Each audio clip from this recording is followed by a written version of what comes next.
Well, hey friends, and welcome back to another pottery template tutorial. So today we are making this extremely adorable milk jug. I love this shape and it goes along really well with our most recent sugar bowl template.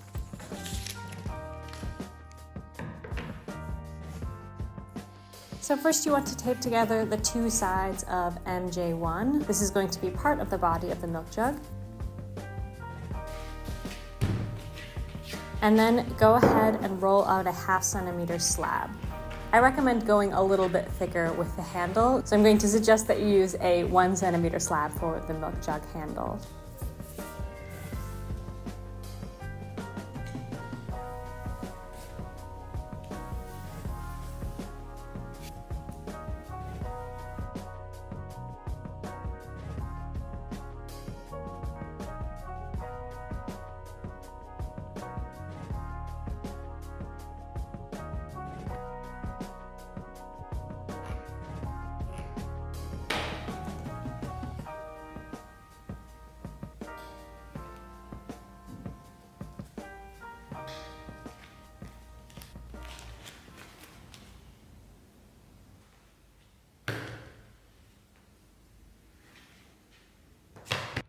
Okay, you can set those pieces aside and roll out the 1 centimeter slab.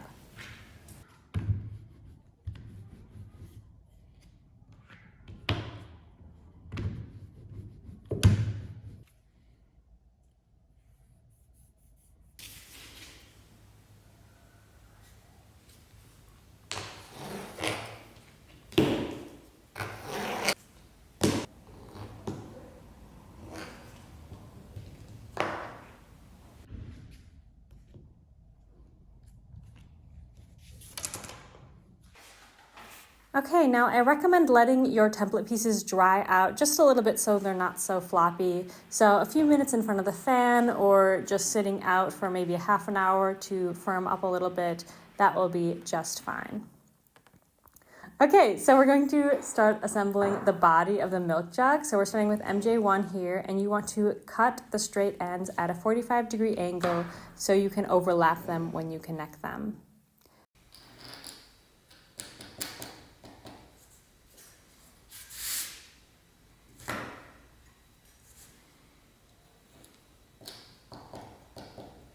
So you want to slip and score and press them together.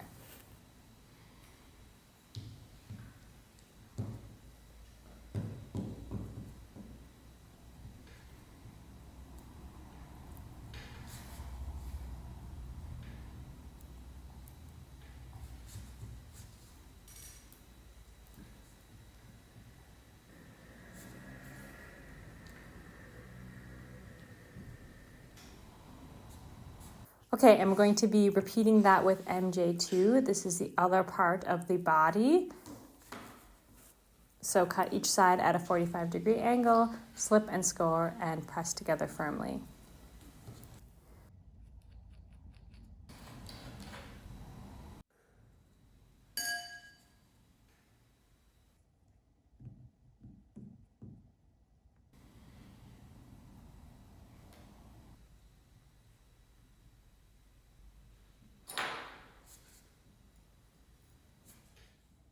Okay, now we're going to go ahead and attach these two parts together. Now this is the trickiest attachment of the whole piece, so just take it slow.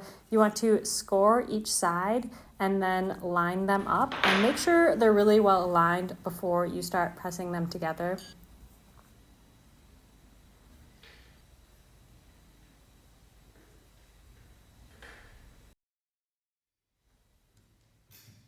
And then you just want to work those two sides together.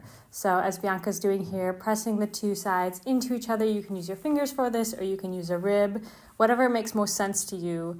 Just get them really well attached and then you can go back in with a rib or your finger later on to tidy up that seam.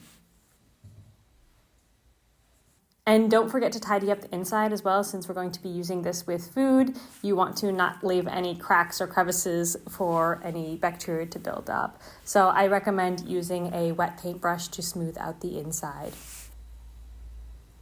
Okay, hard part over. The body of our template has been assembled. So now we want to attach it at the bottom.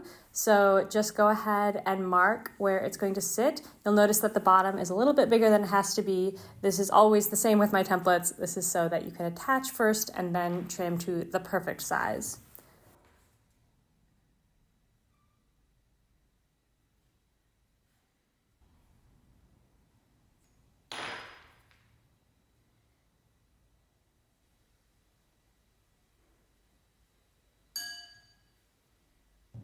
So you want to slip and score both sides and then press firmly together.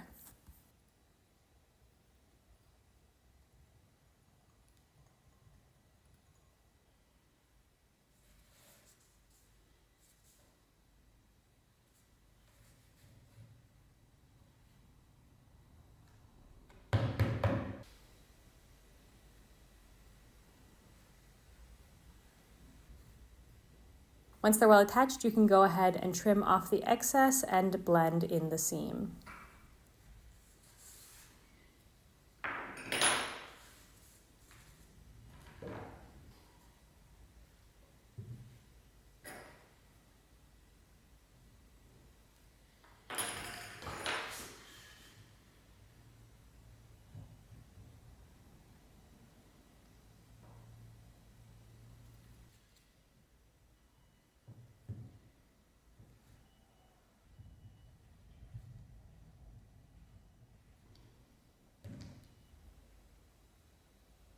Okay, we're going to be moving on to the spout now. So the easiest way to attach the spout is cut both of the long ends at a 45-degree angle. This is going to give you a really smooth connection. So those two long ends you can see where Bianca's cutting right now.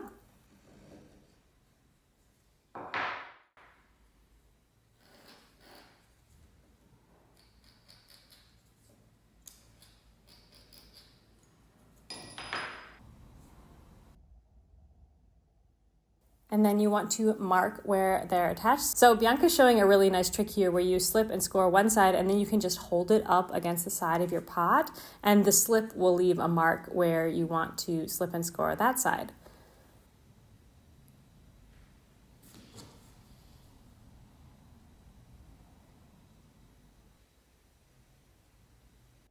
And before you attach it, I do recommend cutting out the part of the wall that is blocking the spout.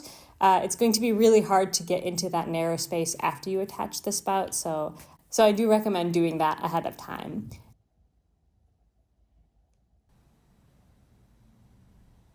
And then you just want to smooth it in.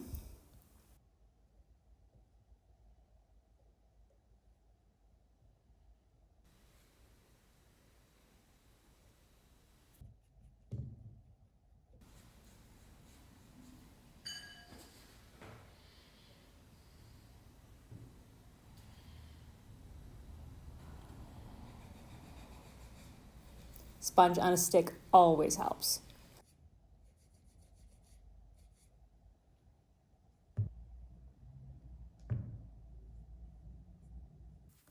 Okay, we're moving on to the handle now. So you can smooth out the edges of the handle before you start shaping it. This is really easily done with a sponge here. And then you can use the handle shaping guide to shape your handle. So this is if you want to do the handle in the classic way. This is just a suggestion. Of course, you can do whatever crazy thing you want to do with your handle. You can customize it to whatever you want to make. But if you want to make that classic arched handle, you want to use the handle shaping guide.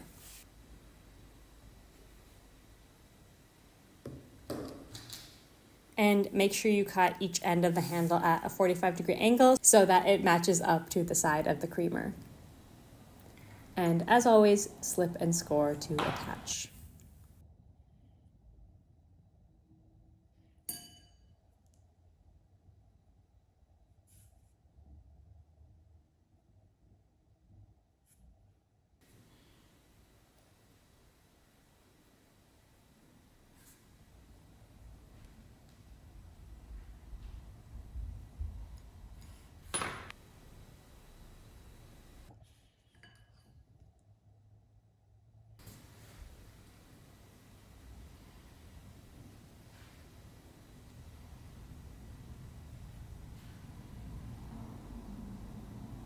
once your handle is well attached, you can smooth it in with your fingers or a rib. I definitely recommend using a sponge on a stick or a wet paintbrush to kind of get into the crevices and smooth everything out really nicely.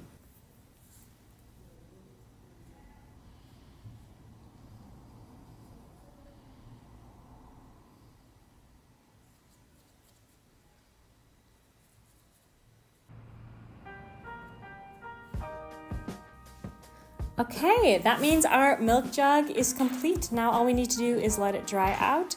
We're going to fire it once in the bisque kiln once it's bone dry.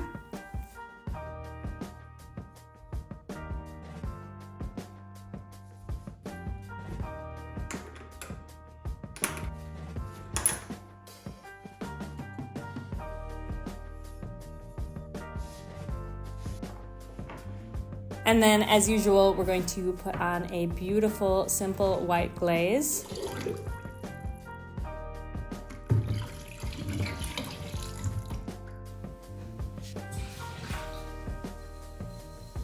Wipe off the bottom, and we can pop it back into the kiln.